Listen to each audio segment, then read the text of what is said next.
Welcome in the 8th episode of the podcast Rassegna Caffè Live. This is the second podcast in English, and today we'll talk about astrophysics and aliens, researching the universe and conspiracy theories.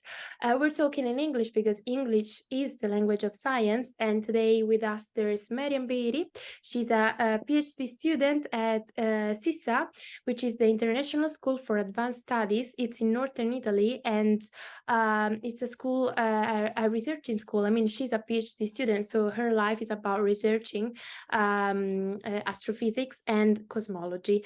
She graduated in Bologna. She did her undergrad in astronomy and her Master of Science, of course, in astrophysics.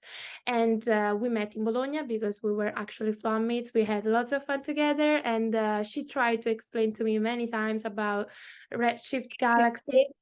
Redshift galaxies. Camilla is a great expert on redshift. No, I'm not. I try to be. I'm very interested in what she does. I try my best, but I'm more of a literature girl, as she is too, because we bonded actually on talking about Jane Austen and books. So she has lots of interest like cinema. So she's great. She tried to explain to me many things. I did my best, and that's why even today I learned new things with all of you guys. And she published a work on galaxy formation and evolution. She was a visiting student in Australia. So I'm bringing you a great guest. So thank you. Yes, thank you for being here. I know you're always very busy, so thank you for being here with us and for explaining what does it mean to research the universe and you talk to us about galaxies, black holes. So I'll just leave the word to you. Thank you so much for being here, Meriem. Thank you to Camilla, who invited me. For me, it's a great experience since I saw all these Camilla's projects from the very beginning in her college room when it was starting. So it's a great pleasure for me. So yeah, first of all, actually, sorry. I also wrote. Yes, I also published on your blog. Yeah. Yes, sorry, but to the people, like, Meriem has always been a great friend, and she helped a lot, even like when I started my blog back in 2021, because this podcast is like a parallel project to my a spin-off. A spin-off project. We're both Italian, so yeah, we talk English, but and we need help and support. And she actually published on the blog too. So if you go on unastanzatuttaperse.blog, which is a complicated Italian name, but it's the translation of the Virginia Woolf's novel A Room of One's Own, and look for Meriem Behiri, you'll find her really nice articles, and I really suggest you to read that because she's an awesome writer too. So now you go, you speak. Yes. So yes, as Camilla said, I'm a PhD student. I'm doing my third year of PhD at SISSA, 3 out of 4, because since my institute is an international school, we do 1 year more of PhD. So the first year was like lectures and studying. Then from the second year, we began our research projects. So I've arrived here in Trieste in 2021 after having been for 6 years in Bologna, where I met also Camilla, where I graduated. And Bologna is a wonderful city, and there I started during my master thesis to learn about galaxies. So I think first of all I can answer one question. So yeah, sure. A galaxy. You go. Because if I go on talking about galaxies, yeah, because Meriem already knows the questions that I asked on my question box the other day on Instagram. So some of you asked questions, and Meriem already knows the question. And one of the questions was like, "What are galaxies?" So yeah, that's what she's referring to. You can just tell us whatever you want. They're my best friends, and the things that sometimes I hate most. But so first of all, something interesting to know if you don't know it yet, we live in a galaxy. Like the Milky Way, the stripe that you see in the sky when you are on the seaside and there are no lights. That's the Milky Way, which is a spiral galaxy. So the place where we live. A galaxy is made of a central supermassive black hole, which is like one of the most compact and massive things like that we know, the most compact object that we know. And around this black hole, things happen, like also you can have some jets, ultra-luminous jet of particles and weird stuff due to general relativity happens around that. But also galaxies are composed by gas. Stars, like our sun is a star. The famous Bellatrix is another star in our galaxy. So there are many stars of different colors. And the color defines how old a star is and how massive, like how hot, what's the destiny of this star. For example, our sun is a yellow star, orange-yellow star. So it's like, I think that maybe in human years, it could be like 30. I would say I'm not a stellar person, but I would say that. No, you're not a stellar person. I know this like reference you're doing, but tell this to Yeah, I'm not a stellar person. Yeah, what does it mean that you're not a stellar person? Because I don't like. I read astrophysics. Tell us. Because Camilla also lived a bit with me. I brought her during pandemic to our department. Yeah, I felt so smart. I felt so smart. I was writing my master thesis on Dante Alighieri and its influence on Afro-American literature, and around me there were people doing equations, and I was like, okay. It was very funny. And so Camilla saw us behaving between our similars and between our mates, and like there are different types of astrophysicists. Like I do galaxies. Then there are people who focus more on stars, like how the single star evolves, stars that compose galaxies. So like we have to talk with each other. There are many conflicts between groups, but we actually have to collaborate and we mock each other. Then there are also cosmologists who are the ones who study, like, for example, the Big Bang and how the universe evolves. Like maybe you've known about thermal death of our universe, that the universe is expanding. And if you know the song from the Big Bang Theory, I know it by heart, but I'm a terrible singer. Camilla knows very well. But at a certain point, like it tells about when the Big Bang happened, like that stuff. That's what cosmologists do. And actually, I'm kind of in between people who study galaxies and who study one galaxy per time, and cosmologists who study like all the galaxies that populate, all the structures that are there in the universe. So coming back to the definition of what is a galaxy. So you have a black hole in the center, which is a very powerful engine and strange, weird stuff. We have the picture of some black holes, the one in our galaxy and one of a galaxy nearby. Then you have gas, you have stars. You have also, and that's something that really touches my heart, you have also dust, because like mixed with this gas, stars produce also dust. Dust, like you can imagine dust grains, proper dust grains that stop the light coming from stars. So the light is traveling, and then it can be absorbed by these dust grains if there are many. And the young galaxies who are forming stars, or are actively transforming the gas into stars, are often full of dust, because dust actually protects the parts of the galaxies where the very newborn stars are forming, because they have to be protected, like we call it in a very nice way, I think, which are stellar nurseries, because it's where like you have to really protect the gas that is forming the stars to keep the right temperature and stuff. And it's wonderful because nature does it self-regulating itself, like on its own. It's an engine that works quite well. Then things happen as you have these gas stars, and everything is inside, and that's a very nice word, in dark matter halo. Like you have all this stuff, and you have to imagine like a sort of egg where there is all this stuff, there is this gas and things happen. And what actually keeps everything all together is gravity. And this gravity is given by the presence also, like what actually keeps the galaxy together is this dark matter halo. Dark matter, it can look like Star Wars thing, like the dark side and that stuff. That's why we gave it a cool name, because we love giving stupid cool names to stuff. But it's just a cool way to say that it's dark because we don't know what it is yet.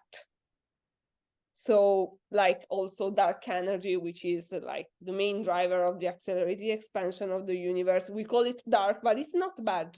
It's just unknown. Dark stands for unknown. And I mean, scientists are very proud people. So like saying unknown matter and unknown energy doesn't sound great. Well, if you say dark energy, dark matter, yeah, it can be cool. So it's just marketing stuff. So we have our own galaxy, but there are many galaxies. There are billions of galaxies in our universe, and they can help us. They are like sort of lights that can help us understanding how the universe is composed. Like you have all this dark matter, and this dark matter halos host galaxies, and the light of the galaxies. So studying how many galaxies are there and how they evolved helps us to understand how the universe is made as a whole. So that's funny. That's great. Yeah, that was very interesting. And what's your experience with the research? Like, what are you researching and what's the purpose of your research? Yeah.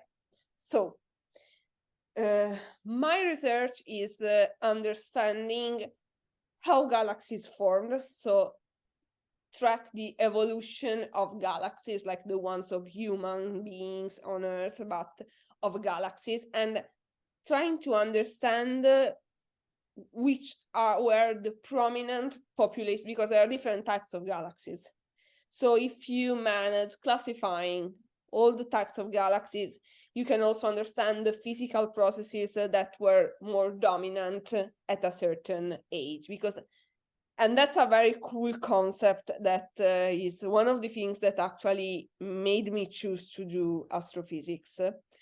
And it's amazing because, as you might know, the light is not, there's nothing that is like as infinite velocity.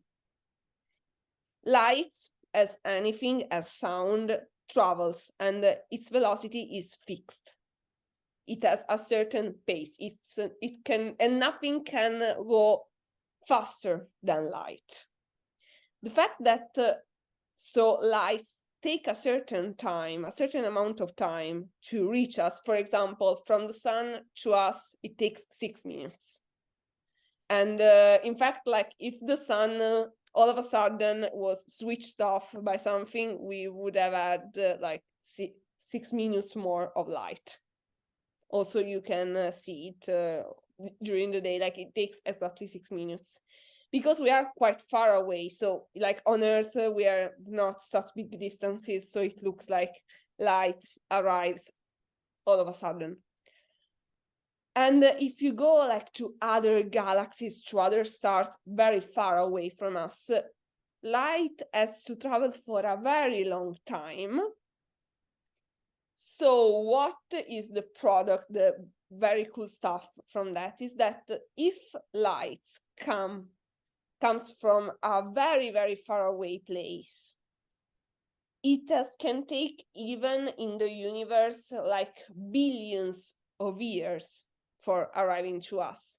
So if we look at galaxies that are very far away from us, the light, which is like the image of the galaxy, is the image of the galaxy when that light started its travel. So it's like looking in the past. And that's what I'm using for my research. So I am looking at galaxies quite far away so that I can see how the universe was very long ago. That's something that a professor from a university who was also one of my mentors explained at our maybe first lecture of astronomy. Is like the cool thing of being astronomers is like I mean being paleontologists or that kind of stuff, but we don't see the things that like it's like watching a dinosaur alive. It's like being able to watch the live movie of what's happening or what happened in the past. And that's something amazing because it's our way of having movies from the past ages, and that's wonderful. That's And interesting. yeah, Yeah, that's very interesting. yeah, that's also kind of romantic. There was a movie, the name was La Corrispondenza, it's in Italian. Yeah, we And know that Italian movies are like, no, international movies are when they're translated in Italian, like the titles change. It was so yeah, funny. I used to joke about it with my flatmates because they used to ask me, "Did you watch this movie?" I was like, "Sorry, no, like the Italian Eternal Sunshine of the title." Spotless Mind. E della Sasha nel Like cancello, like if you Se broke mi it, lasci ti I cancello, will we say erase in you. Italian, yes, if you leave me, I will erase you. And you like I and yeah, we have I this think thing. that Like movie, yeah, I think what? the movie you're talking about is called The Correspondence. I Yeah, that one. Like for example, in that movie, it's very well actually explained this thing of seeing dead stars. Like you can see a star after his death, as if it was alive. So it's like yeah, then they romanticize it, obviously. what about what Don't Look Up, the Don't Look Up movie, you know? Because Yeah. Actually, that's more about something else that I did in my life because I also attended a master in space politics, which is yeah, about. So yeah, it was yeah, online. I had to go to Rome to attend it, but then COVID happened. It was 2020, great, and yeah, like in that case, it's more actually. I think the girl, while she's at the observatory, she's just looking at maybe some galaxies actually with a telescope. I use the data, like I use the data coming from the Subaru telescope that I mentioned. But in the end, like serendipitously, and that's something that happens quite often, that you are looking for something in astrophysics and then you find something that is more interesting than what you're looking for. That's also happened with pulsars, with Jocelyn Bell and that kind of stuff.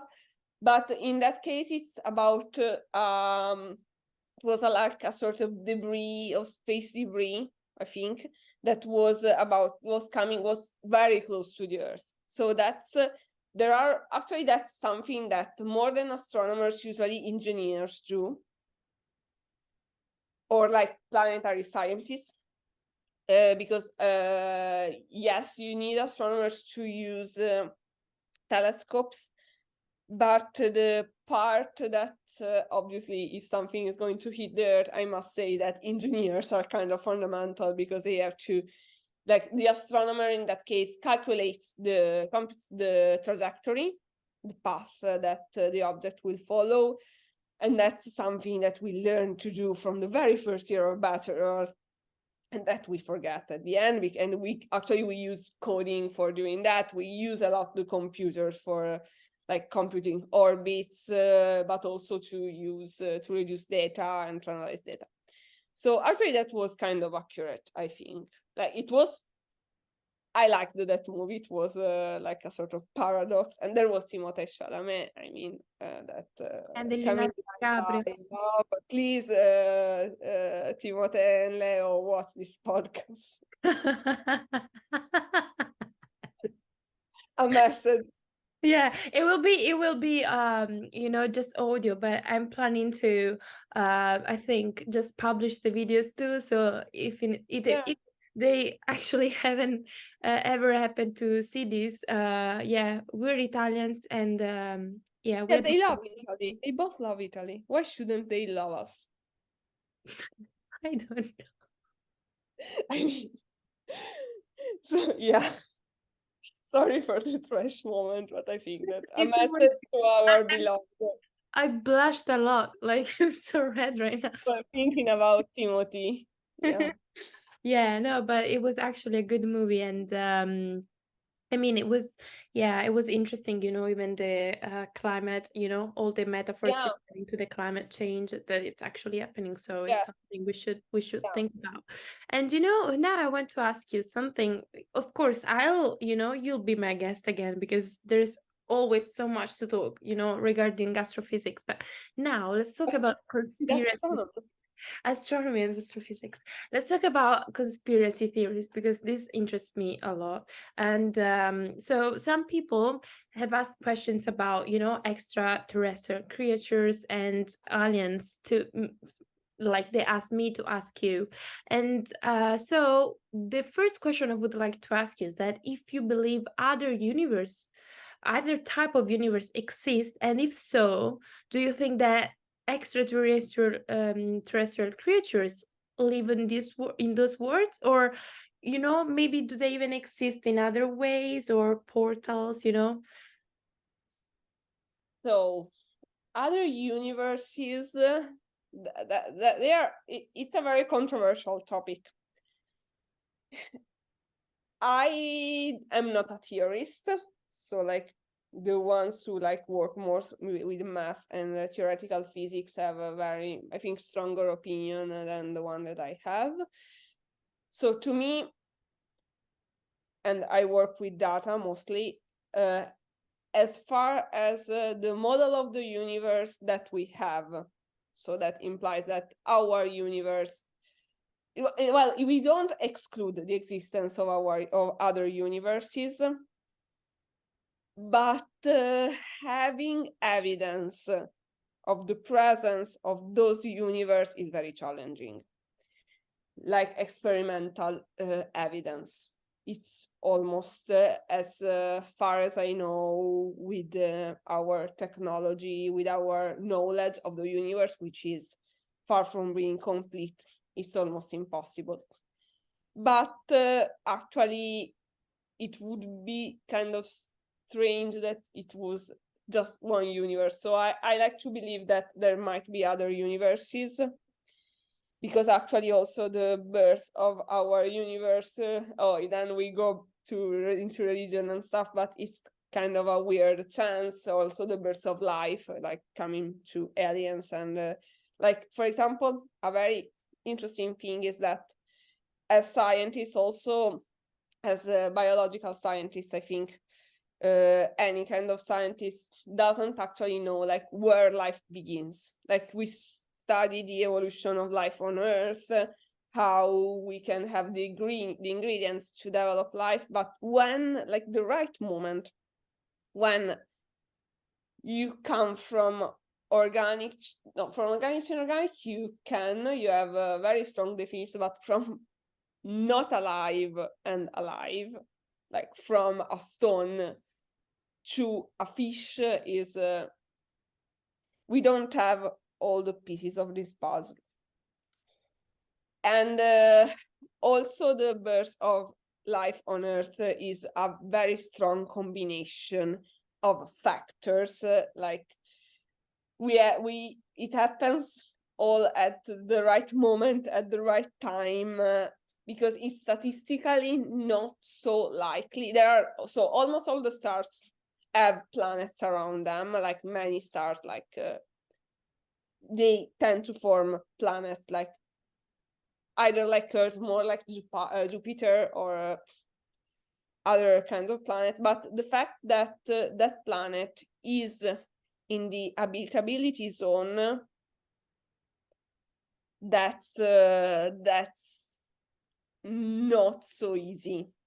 So personally, I believe that I don't know in other universes, I don't know if there are other universes that might be, but in our universe, there should be somewhere else a form of life. Then also the idea that we have of life, like sometimes we talk about intelligent life, but how can you define intelligent? Also, like we have some expectations of aliens being like us, but we are made like this because of the environment of Earth, of the position with respect to the sun. For example, if the sun was a star with another color, our also view would have developed more sensitivity to other wavelengths, to other colors. Like it's a big combination of many factors. So I think that there is some sort of form of life, but it might not be what we would expect. Like there is this other movie, which I can't remember the name, when they try to communicate with aliens. Oh, that was actually a really good movie. The Yeah, movie I can't with remember the the with the name. actress that goes there and try to talk to them. You know, Yeah, the who is a linguist actually. She's ah, not a scientist. yeah. Yeah, and that's actually there is the Institute for Extraterrestrial Life, the SETI, Mm-hmm. that was founded, I think, by Carl Sagan. And actually, they do research, and they do also research of ways to communicate eventually with those kind of creatures, because we communicate in a way, but they might not communicate in this way. Also, there was this other book that I read, Memory of an Empire. Like in the second book, no, I don't want to spoil. They try to communicate with aliens which are not like not humanoid. And yeah, they have like they communicate with like we have also like, for example, bats that communicate, but they use radar or other animals that don't use our sort of Yeah, you know, language. there's a show that's actually very interesting. It's not totally scientific, so you can see some parts that, you know, are more, I'd say, of an entertaining show than something else. But I used to watch it with my boyfriend, Gavin. Hi, Gavin. Yeah, he's very interested in science too, and it's interesting because there's this ranch in northern Utah. They say Utah, and yeah, it's a funny show, You're but too British for that. no, it's not British because in No, the you are too British for that. I'm too British for that. Oh, I never tell a British person that they're too British for that because they would tell you she's not British, she's European. By the way, joking, love British people. And no, joking. And no, actually, it's very interesting because they used to drill, and, you know, just fly rockets in this land, which is actually like there were recordings of strange things happening. There were recorded. Oh, No, actually, it was studied, and it's an astrophysicist that kind of leads the research, and it's cool because in the fifth season, you discovered that this man was called by, you know, the U.S. government to talk as a secret for the government to you know to go on with. yeah, that would be wonderful. That's actually why I wanted to do space politics, but then I found out that it was not like that. Oh no, yeah, but it's But actually, like there are some programs, like there are people who are also, because I think also for the sake of doing that, like mixing more like people who are more like into language and people who are more into science, Mhm. and make them talk together. It's all very interesting also to open our mind, like because you are not, you have to start thinking that you are nothing is as we expect. So it's like a very sorry Don't it's worry. a very good exercise for mind, because it reminds us, okay, we always think that everything is made like humans, that Earth was in the center of the universe, but life might be in other forms that are not seen as they are different, they are not less than the ones that we are used to. And so it's like it's science is a good reminder for the fact that we are just here for by chance, and that we are not alone. We might not be alone, and in the universe there are many.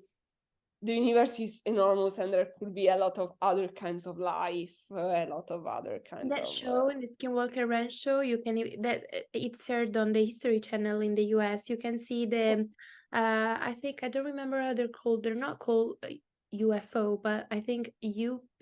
Oh, I don't know. It's like unidentified objects that whenever they, let rockets fly, they see this light that just moves very fast, and they believe it's a portal. It's actually very interesting. I don't know how much of a science is that, but it's interesting just to think about. There may be, Yes, as yeah, you yeah, say, yeah. That we could not be alone, and there could be, there could be other kinds of life and other types of intelligence. Yeah, we will never know. But thank you so much, Meriem, for being here with us today. It was very interesting, and of course, you'll come back here whenever you can, because it's always so interesting to talk about these topics. Thank you, and it was very, very fun, very interesting even to talk in English about this topic. And it was really nice to talk in English again. I spent this year in Scotland, and I was talking a lot. I love, especially Scottish people. They're very funny. And How were you able to actually properly understand this? it was so funny. The first time I arrived there, I was like, did I even ever study English? Because they were talking to me. I was like, yeah, it was, but I'm glad at the end that I kept my accent, because you can still hear that I'm Italian, but at least you can understand what I'm trying to say. Not all the time, because my English is not perfect, but Oh, come on. I try. Yours is very good. Yours is very good. Mine is a scientific English. I mean, you're international. You go everywhere. This is just the beginning. Yeah, imagine if I go back to Australia, which accent? I mean, I think it will be an interesting and lovely experience. We all love Australia. Yeah, it will be very, very nice. Thank you so much, Meriem, for being here today. And thank you to all the people that listen to this podcast. See you very soon with the next episode of Rassegna Caffè Live. Bye bye.